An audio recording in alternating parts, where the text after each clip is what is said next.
Golden State Media Concepts Technology Podcast covers everything tech. The hottest mobile phones, tablets, games. We review it, rate it, test it. Whether you're Microsoft or Apple, Android or iPhone, we'll give it to you again and again. Black and white. The Golden State Media Concepts Technology Podcast.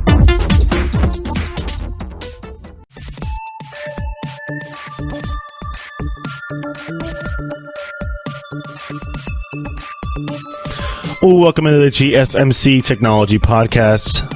I'm your host, Tom Dougherty. As always, this podcast is brought to you by the GSMC Podcast Network. Today, we're going to bring you some information. As the first segment, we're going to go in depth into this blockchain stuff.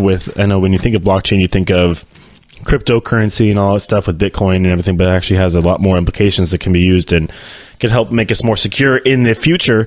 We're going to go into that in the first segment. Then actually in the rest of the show, we're pretty much going to bounce around with different stories. Nothing really big going on. I know Google has some data stuff going on, They changed some prices of how they're going to sell their data features. Google One came out this week, so we'll bounce around with a bunch of different things, and I'll give you some updates from Fortnite. I know there's some rumors regarding Fortnite and a Nintendo partnership. We'll talk about that throughout the rest of the show. So first segment, we're going to jump right into it with this blockchain stuff. I know people, I don't know if you know what blockchain is, but honestly, it's kind of just a way to divert. It's a way to be more for information and for things to travel more secretly, not secretly, but more securely. You could say more securely, and it's more decentralized, basically. So, I don't know if you guys are watching Silicon Valley on HBO and you're trying to make a decentralized internet. This is kind of a decentralized data storage, basically. So where data would exist across multiple different computers, and it would not be on one central. That's the thing about that's the why hacking it's not easy.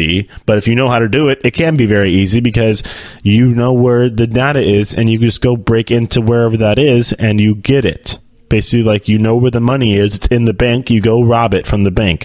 You know it's in that server, you go take it from that server through whatever means necessary through your hacking abilities. But on this way, especially for companies and different company information, you're going to be able to have data across multiple, they're called, whether it's going to call it a node or a computer or a server or whatever it might be, the hacker would have to attack every single one of those computers. It could be 10, it could be 100, it could be 1,000, doesn't matter how much information you have to store, but it would be able to be all over the place all at once and be very difficult to grab. It would also be distributed, like I said, distributed on computers all over the world. So it would not be able to be in one centralized location for somebody to go get it. Or, it always would be safe because the fact that it's all over the world at one time.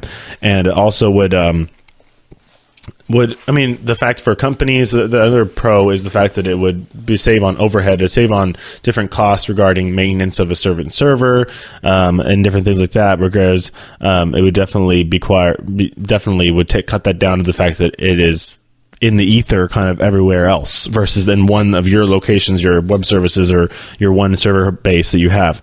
When it comes to customers, definitely it would cut out the middleman of everything. I don't know if Amazon is really happy with this, the fact that they're now really getting into that whole Amazon Web Services and buying up real estate to make server banks, basically. But this would I don't know if this would quite clearly eliminate it or not, but it would definitely probably hurt it a little bit. Definitely would make consumers a little more independent when it comes to corporations and governments.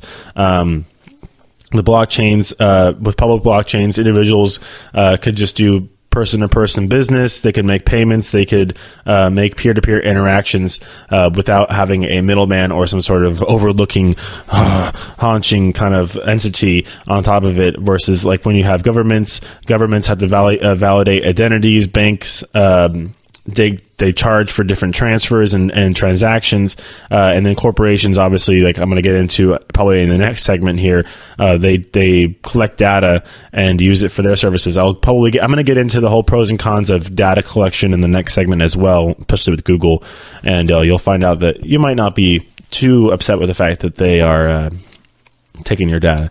We'll get there eventually. As far as some real-time, real way to apply this, the whole blockchain, how it could have affected different things. Like we talking about different data breaches and stuff like that. When it comes to analytics firms, I mean, Cambridge Analytica, I mean, they attained profile information and different likes and you can't dislike yet, but different likes of over 50 million users on Facebook, and they used it to influence a election. I mean, if you use the decentralized data system, there would be no way for a company like this to be able to buy or sell this information. It'd be in too many different places. It'd be decentralized. It's not in one position where a guy could create a game. Like, this is what happened. I think I've said this on this show a million times. He created a game that was able to hack in. If you played the game, it hacked into your account and then hacked into all your friends' accounts and extrapolated it on further and further and further. I mean, only 350,000 people played the game, and it expanded to 50 million over. I think it was well more than that. I think it was like closer to 70 million people were influenced. And I mean, the effectiveness isn't quietly exact on the fact that it got Trump elected for sure, but the fact that we're thinking about it and it could have had a chance and influence people through fake news and fake ads. I know Trump is one, that's fake news. Well, why don't you go on your Facebook page, Mr. President, and figure that out? Blockchain could help that for sure. Why we use it? I mean, obviously there are obviously data miners in every single thing. There's going to be different mining when it comes to verification and stuff like that. When it comes to downloading the software and doing things like that, you have to have some sort of verification. But in the blockchain, it'd be a little more streamlined, as well as the fact that we'd be storing this information on multiple things. You don't have to it's on one thing, you have to do it like that, versus and you just grab it. You obviously have to be notified in order to know that your data is being mined. Basically, you'd be more upfront and know what's going on. So I mean, miners, when it comes to like Bitcoin, when you think that's why I think this blockchain thing kind of comes up in Bitcoin conversations a lot, because that's how it started. That's how cryptocurrency has been able to stay cryptocurrency, because the fact that it's all over the place, and you need to verify a transaction or some sort of information will be taken, and you'll be known about it, basically.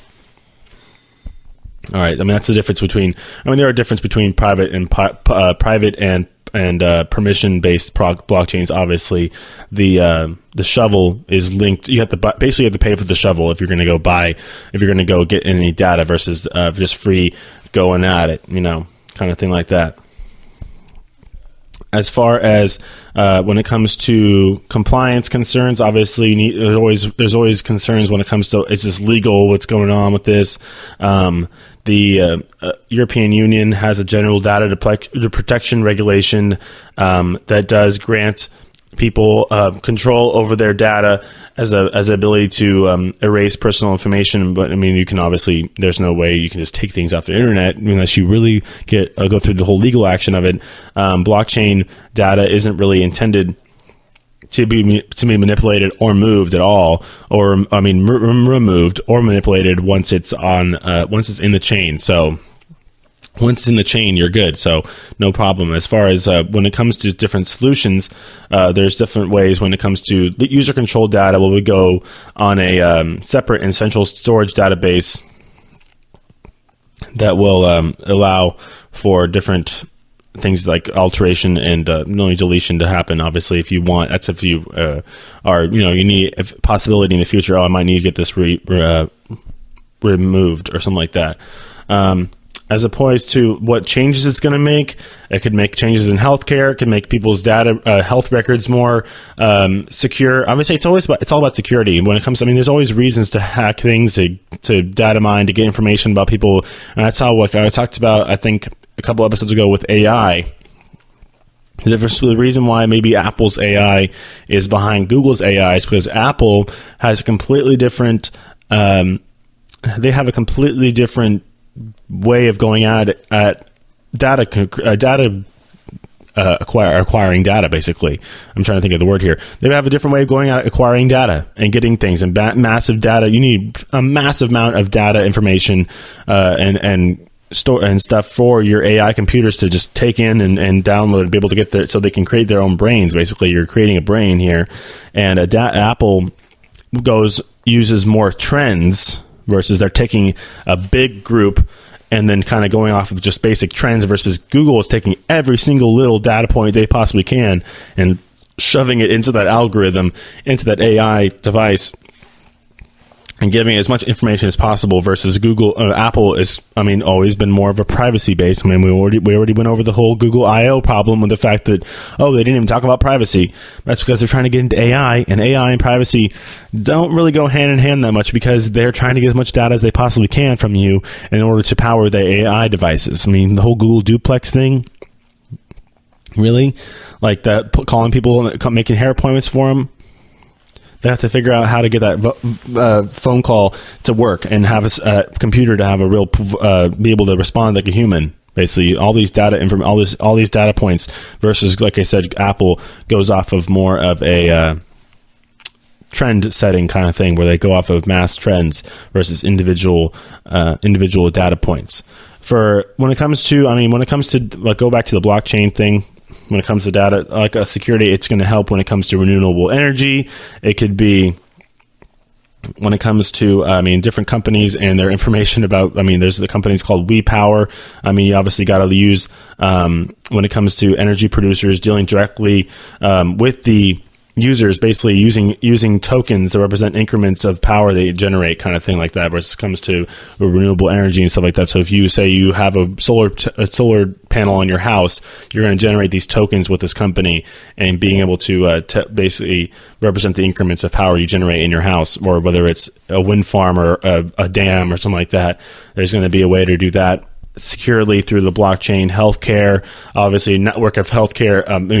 There's so much information out there when it comes to people's health records and how that's protected, and having a decentralized database of health records would be very helpful, because of the fact that that's stuff that you could use for corporate espionage, whether it's pharmaceutical companies going in trying to get as much health records as they can to try and whatever they're going to target certain pills or certain areas or certain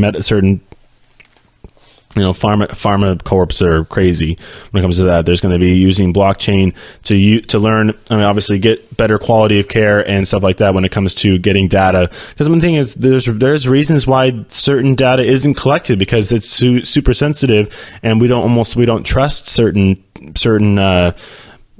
housing or certain data areas, basically. Way to storage, we don't have, our storage is not secure enough, so we don't collect it at all. And having a secure storage, you'd be able to do that, where you can improve different efficiency of the administration, payments, such like that. So you can make it so much more faster and so much more, like I said, we could take out the middleman of it and make it more of a company to, whether it's a corporate hospital or whatever it is, company to person transaction, as well as the information being, out there and not being, or being out there and secure in the chain, but not in the hackers or in the pharmaceutical companies' laps. As far as property and real estate, definitely could do that when it comes to registries of land and things like that, where it comes to upcoming developed areas and things like that. Obviously, you have to be secure when it comes to major property and multi-million dollar deals that are going to be created due to when it comes to property and real estate developments. Education, voting is a huge thing that this could be helping. Obviously, if you created a system where, I know there's one called Democracy Earth that we allow direct voting to be put forth by companies or government in a way, obviously, would secure votes from tampering, where it's going to be going directly into the chain, where you cannot get anybody's voter records or anything like that, because it is so secure, and especially the vote itself, because no tampering on that. The numbers coming in, it's going to go right into the chain and stay in there. Another way, retail consumer purchases. Obviously, that's a huge thing when it comes to tracking people's data, when it comes to what they buy. Obviously, That's how a lot of advertisers make their money and how they target certain ads.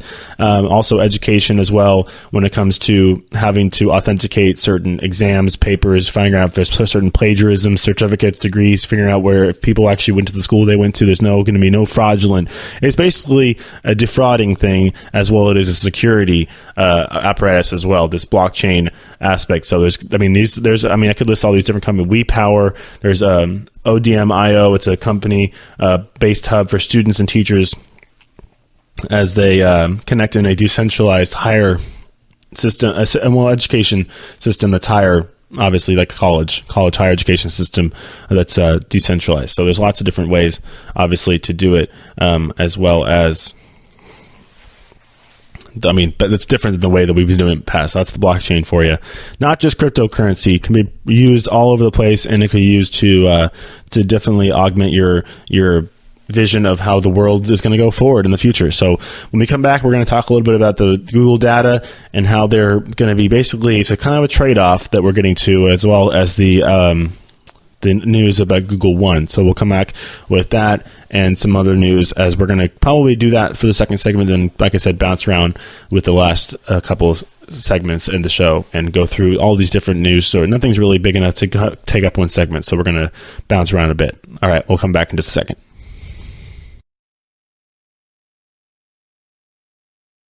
Do you want to be healthier, yet you just don't know what to do? All these shows telling you this and that, but nothing seems to work. Well, listen close. Golden State Media Concepts has got something great for you. The Health and Wellness Podcast, dedicated to workout trends, healthy eating habits, diet, and everything about healthy living. Join us in our banters as we help you not just live life to the fullest, but live it to the healthiest.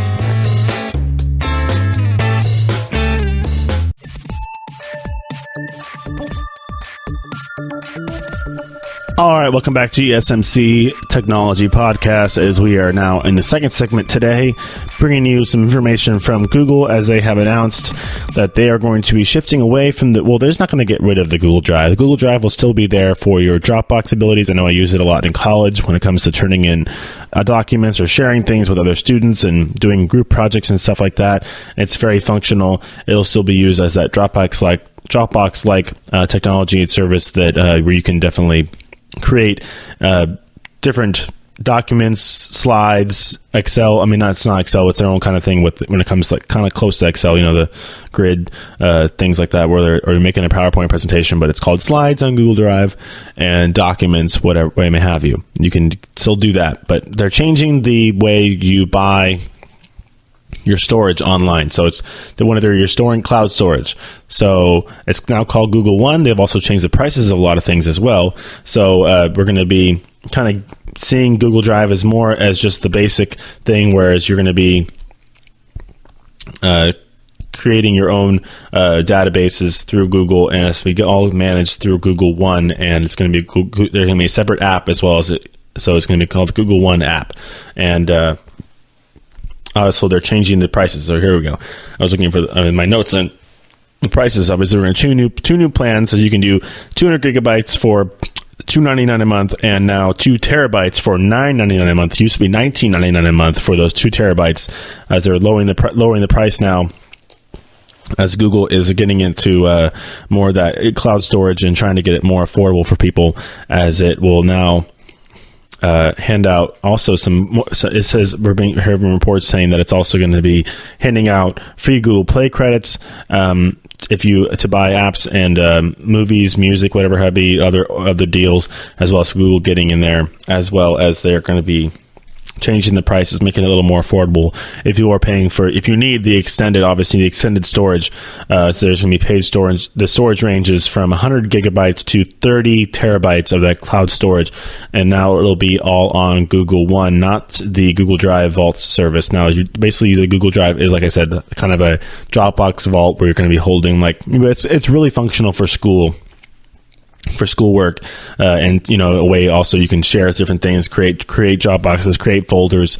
I know in college we had a basically a platform that we used throughout the school called iLearn versus some teachers didn't. You can turn things in like that, and professors could put things up for you to use for assignments or readings or whatever it might be. You could turn things in through that. I know there's also turnitin.com, but also we had professors also use Google Drive. Google Drive has created a class folder, shared it with everybody, and then you had access to it, and that'll still be available through Google Drive, but it'll be more of the now with the cloud storage, it'll be Google One. All right. When it comes to more into data, it's a little different. This is kind of shifting gears, but still about Google. Google is now trying to basically you're kind of signing up for a trade-off. Obviously, you have all those you're signing the terms of agreements or whatever, the terms and service data agreements. You never read them. You never read the terms of service clauses and whatever it is. Before you sign. Never read it, but basically you're trading off the fact that Google is going to be, you're not paying for Google services because they're taking your data, whether it's Google Maps, they're seeing where you're going. I mean, the fact that Google's following you around is saving you money basically, because they're able to track where you're going or where you're searching on where you're going to go, and being able to use that to target ads for you. And that's how they make more money off their ads, because they'd rather just go that way and have it be free for you. And they might know where you are, but it just happens to be that they're going to be getting the money elsewhere. So like say they see you're searching the mall or something like that, and then you're going to go to the store, and they're probably going to find out which store that is, or I don't know if they're going to search your transactions, but they could tell there's this and this store at the mall, so why don't they just put this and this kind of ads in front of you where maybe. So like I said, there's going to be customized suggestions on your Google Maps now, and a new feature that even like I said, the whole email thing where it's going to finish your emails. It's just that's all that AI. It's all gathering information from habits and different things that you did in the past in order to help it figure out what you're going to do in the future, obviously. So I mean,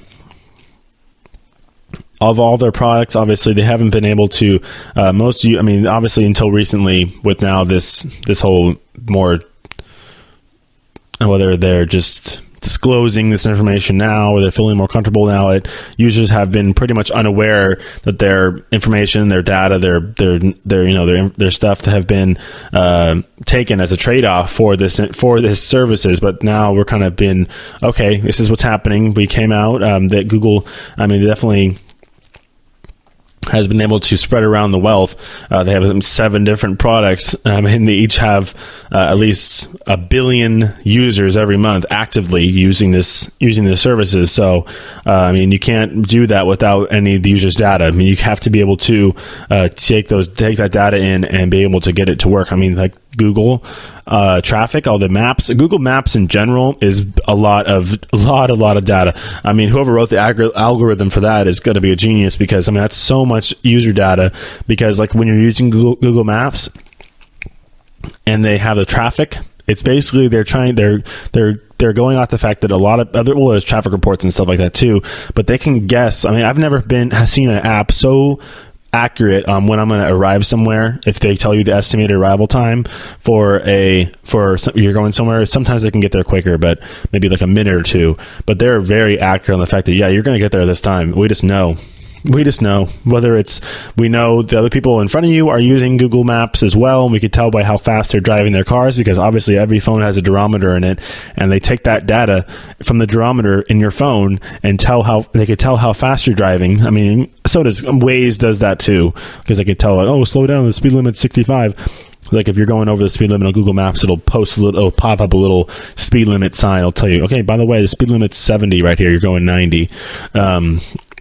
It knows how fast you're going. So that's just an example. And obviously it can forecast traffic by how fast the car. It could tell. They have the whole yellow, red, and the dark red based off how bad the traffic is. That's all based off of people using their iPhones or Android phones on Google Maps, and they can tell how fast the cars are moving, and they can tell how bad the traffic is, and that's how they can generate those colors. In real time.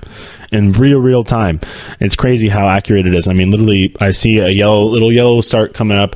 Right when I hit the edge of that yellow, it starts to slow down. It's so accurate because of the fact that they're able to get all that information and get it. Obviously, this is also interesting because of the fact that they do run the Android system, and that's on half the phones out there. Maybe not quite. I mean, I might say half the phones. If you're Apple versus just all Android phones, is that maybe more than half, honestly, because there's so many different companies. I have to look at some that'd be consumer data right there to grab. But there's been other people saying, I know that there's a quote from a professor at Harvard Business School that says Google is walking a fine line. There's different things. I mean, saying that Google, the search, obviously Android, the fact that Android is their own operating system, and when you have a Samsung or HTC or whatever phone might be that that uses Android, you're going to have to use a Google web service. Obviously, you're using Chrome or you're using Google Search every single time. You're probably going to use Maps. There's no Apple Maps. There's no Samsung Maps.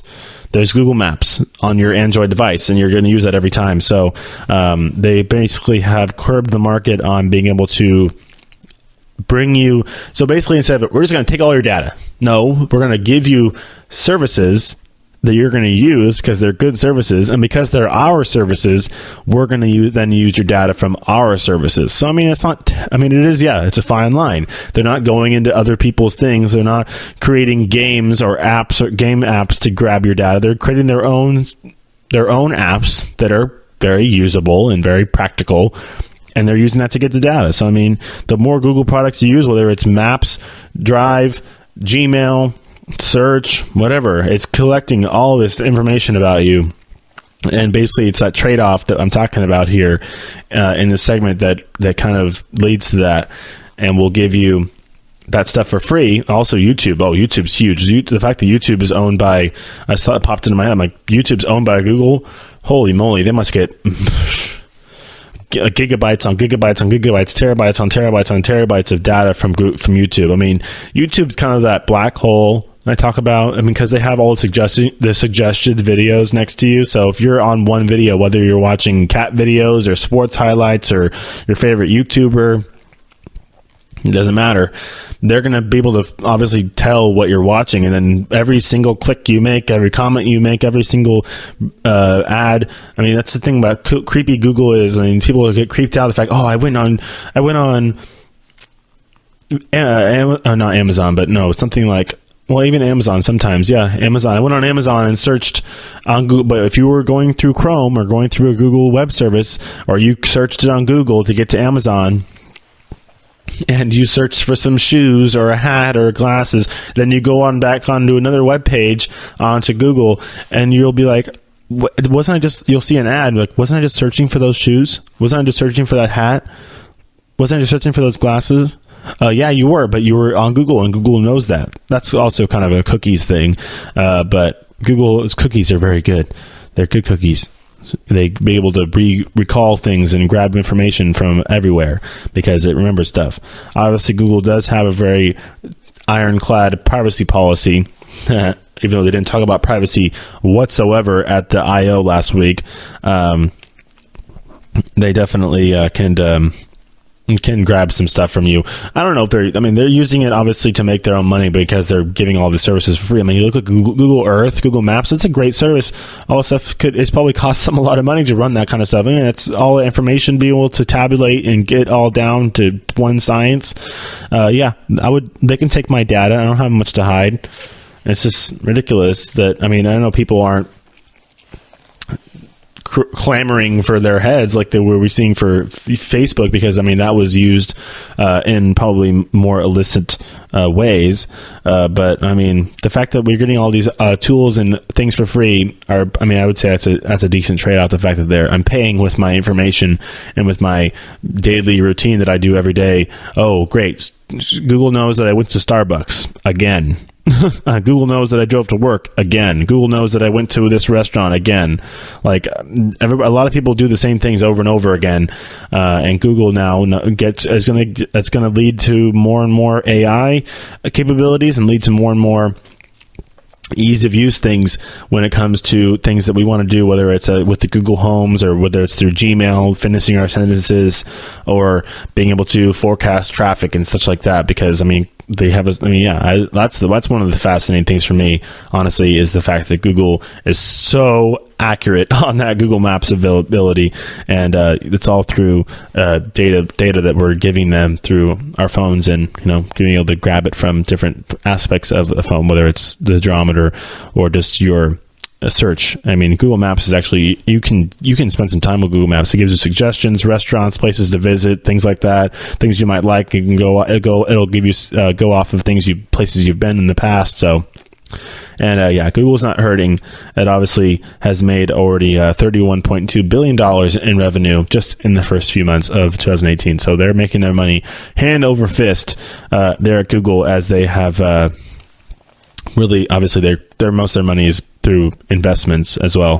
Through advertising investments as well. So the fact that they are getting a lot of return in those super targeted advertising, obviously, the Google, powered by Google kind of thing is a thing for advertisements. Like I said, if you search for one thing on like American Eagle or Abercrombie or Dick's Sporting Goods or whatever it might be, they're going to know that because you did it through their service, their web search, their Google search, and when you go on a different page and then there's a chance to put an ad somewhere, that'll be the ad.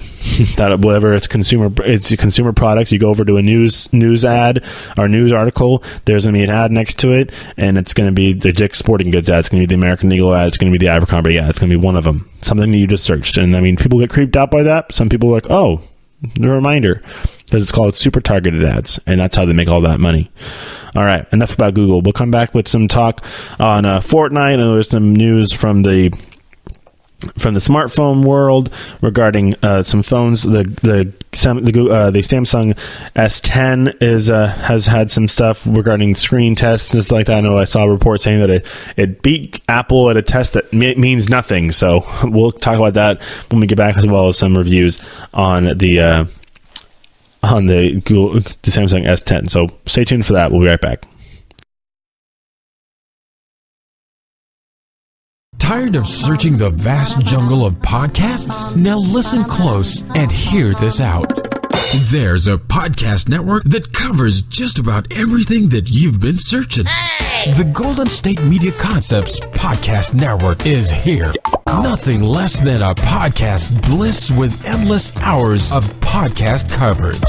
From news, sports, music, fashion, cooking, entertainment, fantasy, football, and so much more. So stop lurking around and go straight out to the Golden State Media Concepts Podcast Network. Guaranteed to fill that podcast itch.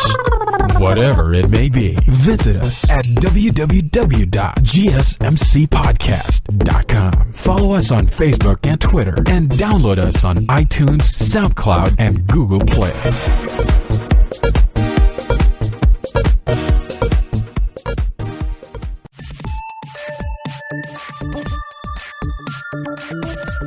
All right, welcome back to GSMC Technology Podcast. Third segment of the day today. We rolled through those first two segments nicely, like that. Got through those as we talked about Google and the blockchain. What is the blockchain? Go listen to the first segment. In this one, we're going to go through the Galaxy S10, which is now apparently going to have the most stunning, amazing, beautiful, crystal clear, because everything has to be better and bigger. The screen of this Samsung Galaxy S10 will be better than has been in the past, as they always have to make it better, as it's always got to be better. But apparently the screen is going to be the best we've ever seen. So obviously, last time we had the industry people, all the movers and shakers and evaluators and everything deemed that S9 and S9 Plus boring and kind of, blah, blah, blah compared to last year's models. But now apparently that S10 has emerged, and it's obviously emerged a lot earlier than expected.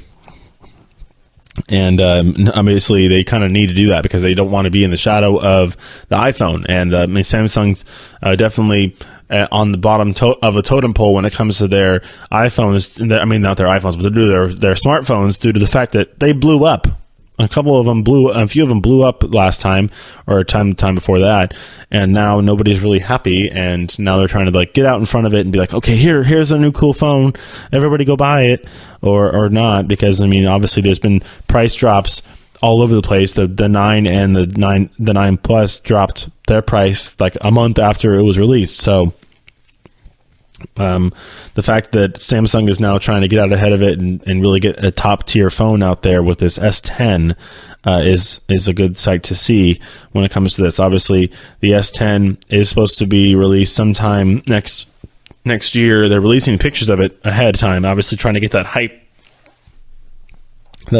going. 2018, they're not releasing anything. It's going to be a kind of a gap year for Samsung and the release of the phones, because whether it's the fact that they want to make it really, really good, or they're going to release the pictures and the specs of it now and be like, oh, but you can't get it till next year. That's a tough bet. Obviously, it's a tough little test right there, whether people are like, you're creating hype and it's going to be making people wait for it, then it's finally going to arrive next year and people are going to go clamoring for it, or you're going to create hype just for like a second right now, and then people are going to forget about it and nobody's going to buy it next year. Oh, right, that the Samsung Galaxy S10, we read about that last May. It's supposed to come out, and it's going to be released next year. So yeah, early first quarter of 2019 versus 2018. Now we're seeing, it used to be like that for the iPhone, where they take a gap year every time they released a phone, but now it's a year-to-year thing. We'll be seeing I don't know, did they even come out what they're going to be calling the new? They don't really even say it until the keynote what they're going to call the next phone, whether it's going to be the iPhone XS or whatever it might be. I think there's going to be an iPhone. I know they're coming out with a smaller iPhone this year. It's going to be closer to another one of the SEs, but they're definitely going to be coming out with a bigger iPhone 10 as well. So we'll have to see what's going on with there. So on the screen, it is rumored that the S10 will. The whole thing is a pixels per inch, so it's like pixels per inch. So it's going to exceed 600 pixels per inch. And we're seeing that it might. There is no more information regarding that, but it is rumored that it might be better than that, and which means it's going to be. Obviously, it's all about that pixel density.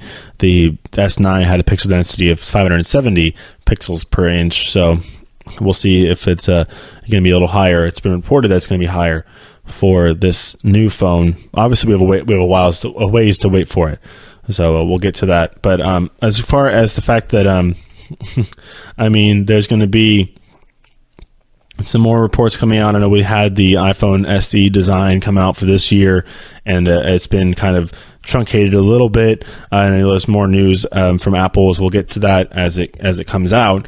As far as today from Apple, as we're shifting over from Samsung to Apple, we want to talk about the fact that now we're seeing that Apple has some self-driving car permits from California, as it's now going to be leading the way as in the technology when it comes to self-driving car testing in California. It actually has more permits than Waymo and Tesla. So it looks like that Apple can, in second place, only General Motors has the more with which they have 104 vehicles and 407 drivers according to the report, and with Apple now having 55 self-driving car permits and 83 licensed drivers to test the self-driving car on the road. So it looks like Apple is going to be getting into that. Obviously, Alphabet, the Waymo is the company that Google, basically Google's sister company, because Alphabet's the parent company for Google. Waymo is the Google, so Waymo is also part of the Alphabet family, so it's kind of like a sister for Google, and they have 51 permits and 338 certified drivers, with Tesla having 39 vehicles with the permit for self-driving and 92 drivers. So you got to have kind of a combination of, obviously want to have that combination of both. And whether it's self-driving car testing going to be continued over these next few years, or we're finally going to see a launch of a vehicle coming to market, but it looks like that those numbers are going to start hitting a point in 2020 when we're going to see a lot more numbers getting out there and a lot more cars on the road when it comes to self-driving. Obviously, we're still having issues. We've already had, I think, reports of a crash earlier saying that there was a crash saying that some lady, she crashed and claimed that she was an autopilot. So another issue for the self-driving cars.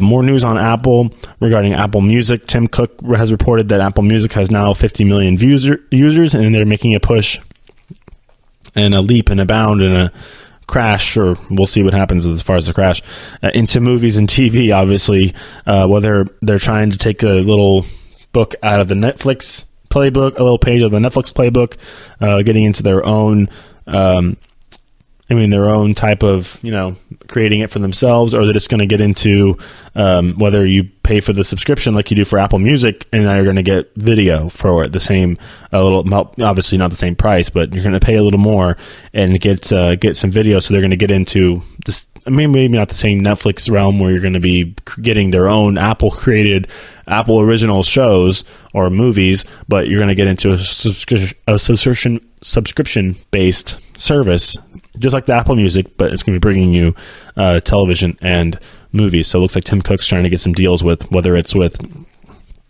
certain networks to air their shows or production companies to air their films.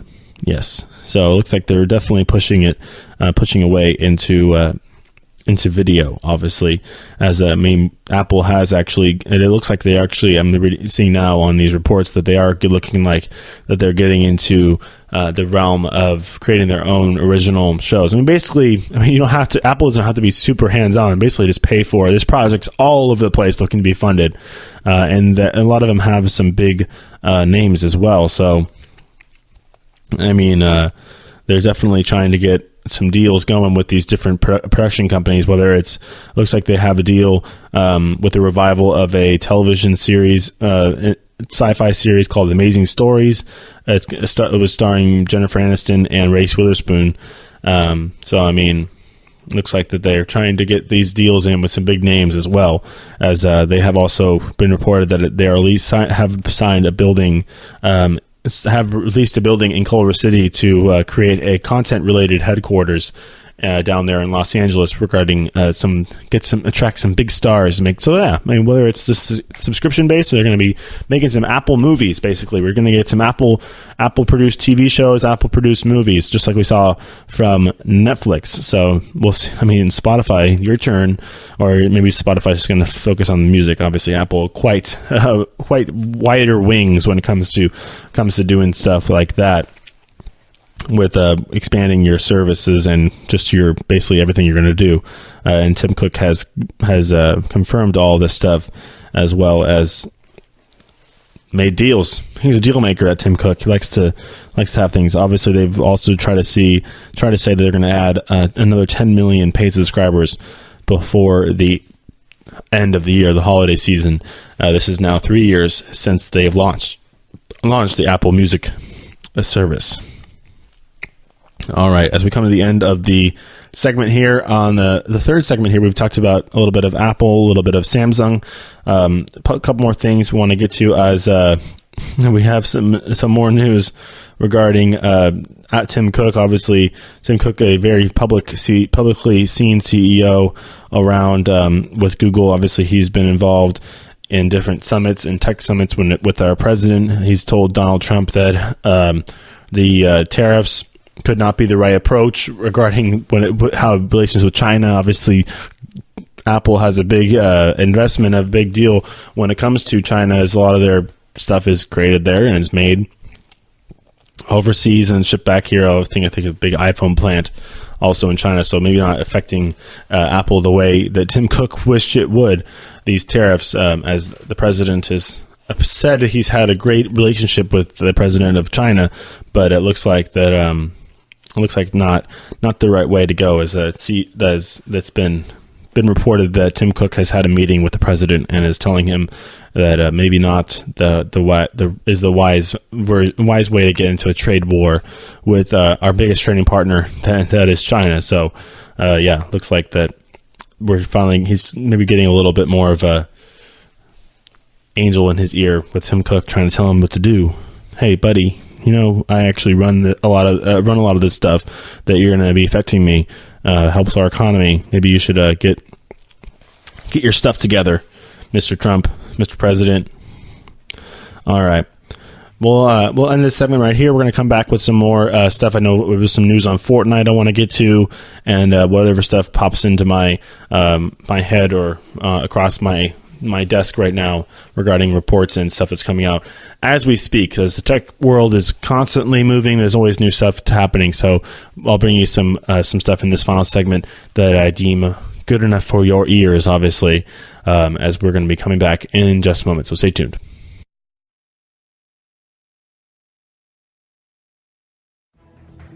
Want to find out what movies to go see? Then check out the GSMC Movie Podcast. It's your ticket to the latest movies, whether it's a new blockbuster event, romantic, comedy, or action flick. This show has got it all covered. They talk some what to go see now, don't bother, what's hot on Netflix, and everything in between. That's gsmcpodcast.com/movie-podcast. When it's all about the movies, it has to be this new show. Don't forget to like them on Facebook and follow them on Twitter. Visit gsmcpodcast.com for more info.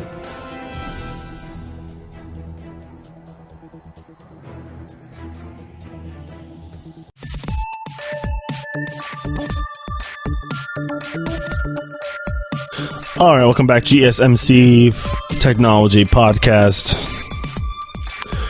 All right, we'll talk about Fortnite a little bit in this segment, as I have had reports come to me that there has been a job posting for from one of the production one of the companies that helped create the mobile platform for Fortnite, on iOS and such, that they are putting out a job listing to help create a Fortnite for your Nintendo Switch. And you gotta love, this show loves the Nintendo Switch.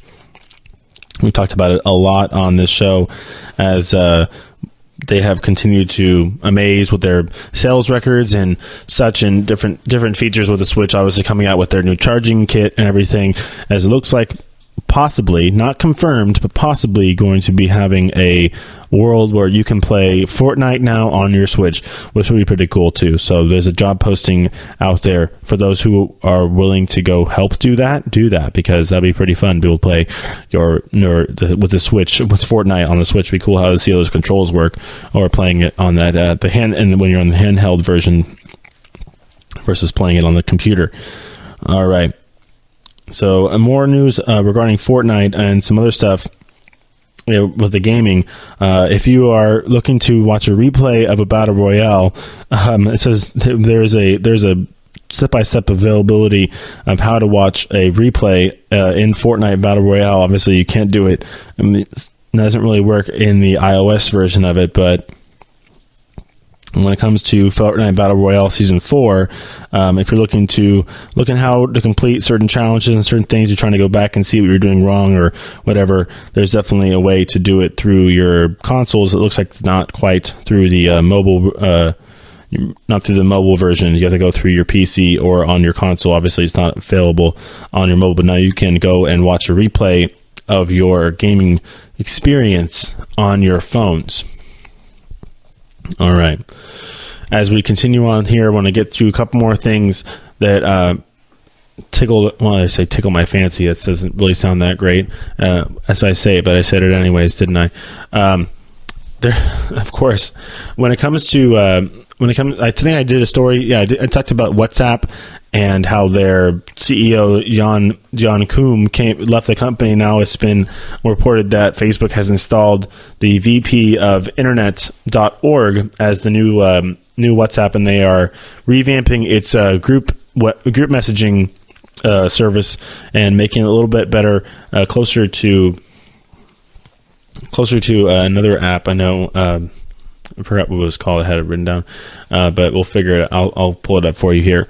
But it is obviously, I don't know, for people who know what the Telegram app is, this is the WhatsApp that's going to be. WhatsApp is now changing its group chat in order to fight and to combat what the with the Telegram. Obviously, now you can do different participant searches. You can do descriptions on obviously which group you're talking to. So obviously, just like we can on the iPhone with the iMessage, you can name different groups and such like that. So it looks like you can definitely they're adding ability to do that as they're trying to catch up to the other types of apps out there that are more able to it's more designed, I think, towards the group chat and the group Slack. That's right, Slack was the other app I was thinking of. I knew it started with an S. Slack was the app I'm thinking about. Another news, Asus has Asus. I mean, I never think of Asus, but they actually are. They make laptops, and they are they've introduced the ZenBook Pro 15, and it's going to be equipped with the hexa-core processor, the newest Intel processor. I think it's the i8 processor from Intel, or i9 processor from Google, from Intel, sorry, and from Google. It's going to be the availability of the Intel Core i9 processor. It's going to be in the ZenBook Pro 15, and obviously it's going to have 4.0 gigahertz. And all this different lovely specs when it comes to your video card or whatever it might be, 12 megabytes of cache RAM. So it looks like that's pretty cool as you are going to be getting into these bigger and badder computers. Obviously, Asus, not the most sexy company that you think of when you're thinking of buying a laptop, but definitely I don't know if I had an Asus or not, or Acer, but Ace is definitely getting in there when you're trying to think of higher powered computers when it comes to improved battery lives and definitely better performance. So it's looking like that. Look at that. I mean, looking at the model of it, it's a very nice looking thing. They're definitely helping with the body to screen ratio and such like that. It looks like they made a smaller battery. So it's still a 71 watt 8 cell lithium polymer battery. Does 9 hours of life. It takes about 49 minutes to recharge from 0 to 60 using a normal wall plug. So all pretty cool. It looks like it's going to be available around June, and will be. It'll be pretty pricey though. Be close to those Mac prices. It's going to be between $1,500 and $2,000 for the ones that are more fully loaded, featured computers. So I just want to go over that one for you laptop people out there looking for a new laptop. When it comes to Facebook, they have I forgot, but I was going to talk about Facebook to end the show today here. Facebook has announced that they are going to be doing a lot more to secure your sites and to secure your profiles when it comes to different apps that they are allowing onto their sites. Obviously, it's a pretty free going developer ball game here when it comes to Google Facebook apps. But it looks like that Facebook is going to be creating a new audit service when it comes to the fact that it's going to be, obviously it has revealed how much content it already kills in itself. It's disclosed how much stuff it's already been able to comb through, but it looks like it's going to go even further with the fact that Facebook is going to be now requiring each company or each developer to kind of go through an audit, and if they don't comply with the audit, they're automatically locked out of the Facebook platform. So not allowed to work with them. So you got to be pretty much as transparent as possible if you are a developer with Facebook, and they're going to do different interviews with developers. Might even go to a site visit regarding different, whether it's a different offices or blah blah whatever it might be, a little nook that you're coding in. But it says that, in the first quarter, it's already Facebook has already disabled about 583 million fake accounts, and most of which apparently were quote unquote disabled within minutes of registration. So the fact that they're even getting registered at all is interesting. They're going to get knocked out right away. So that's pretty crazy. And as well as the 837 million pieces of spam that were eradicated in the first quarter of 2018. So looks like you can't knock Facebook. They're trying to pull out every stat possible that makes them look like they are really trying to get back on this privacy thing, knocking out the illicit people or illicit brands or services or whatever it may be. But I don't know, Google. Facebook, you got a lot more work to do to get people's trust back. But yeah, there's definitely a lot of stuff out there. People, you never can. It's you're kind of through. When you created Facebook, you created a domino effect of just everything that could possibly happen. Basically, Pandora's box, Murphy's Law, whatever thing you want to say, whatever can happen will happen. And that's kind of what Facebook has gotten into these days. So, I mean, obviously, it's still kind of getting there when it comes to, there's always going to be new ways to get around their safeguards. I think the fact that they're going to get more brass tacks and the fact that they're actually going to physically go do these audits for certain developers is going to be pretty good. Obviously, the stuff that they already have to cut out regarding whether it's hate speech or nudity or whatever it may have you, they kind of do that with their software abilities and have been able to do that quite a bit, and seemingly efficient enough so far. I mean, it's a lot of spam, a lot of spam. I mean, the thing is, it's now Facebook has become the spam book, basically. Some more news regarding Facebook. It has been reported that Zuckerberg will not testify in the United Kingdom regarding the Cambridge Analytica scandal. They said that there was a member of Parliament, Damien Collins, that was quoted and saying that they might have him testify via a video link.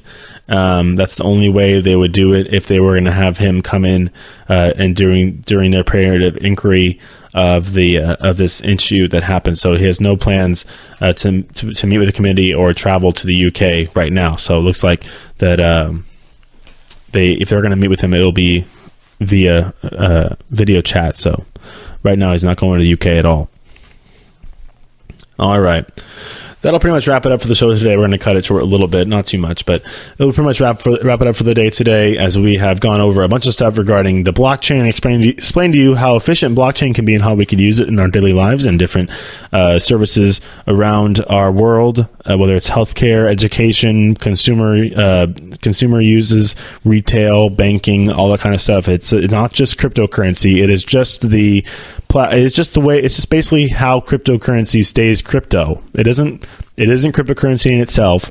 It's just the way that the cryptocurrency stays crypto, and you could use it. You could apply it to every different kind of thing. It's decentralized data storage and decentralized transactions and decentralized everything. So it's making it so, number one, it's harder to hack. Number two, it's private. And number three, it's secure. So we'll get more and more as we're going to get into that, probably in more shows down the road here, as we're going to get, probably this comes into the more of the mainstream talking and blah, blah, blah, what have you, when it comes to companies actually kind of hooking onto this. I don't know if it's going to affect bigger companies, or they're going to actually welcome it with open arms and start integrating it into their tech. We'll see, but definitely something that you guys should look more into and learn about, because it is going to be a big part of our future.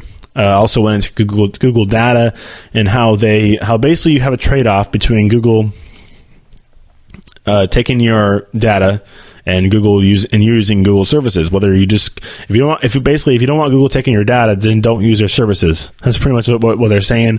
I think it's a pretty easy trade-off, the fact that, yeah, if we're using Google Maps, do you want Google to suggest you certain things, or use your phone's capabilities to tell how fast you're going in your car, to calculate traffic reports for others and yourself? I mean, why not? What's wrong with that? I like that. That's a good idea.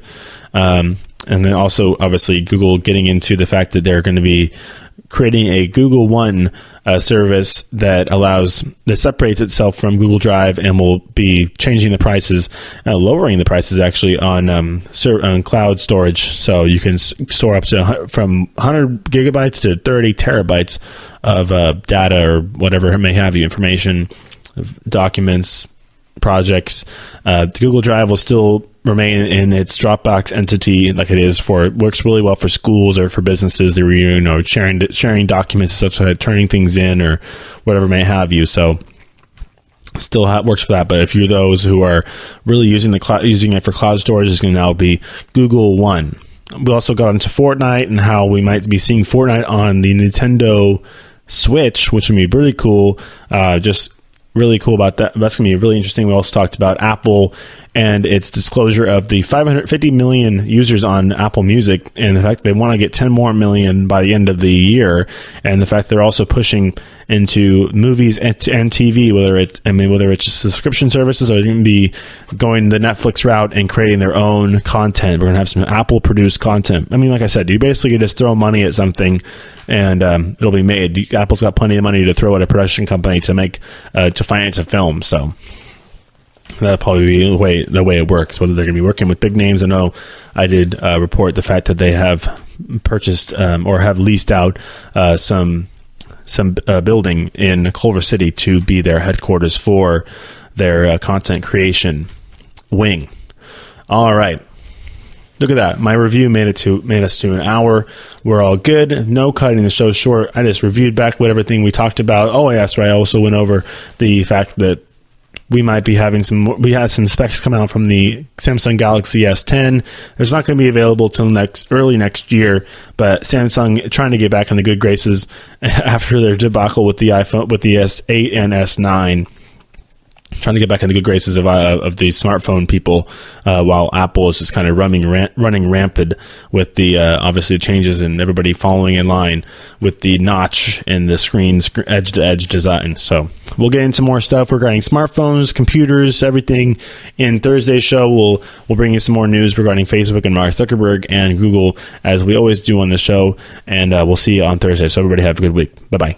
You've been listening to the Golden State Media Concepts Technology Podcast, part of the Golden State Media Concepts Podcast Network. You can find this show and others like it at www.gsmcpodcast.com. Download our podcast on iTunes, Stitcher, SoundCloud, and Google Play. Just type in GSMC to find all the shows from the Golden State Media Concepts Podcast Network, from movies to music, from sports to entertainment, and even weird news. You can also follow us on Twitter and on Facebook. Thank you, and we hope you have enjoyed today's program.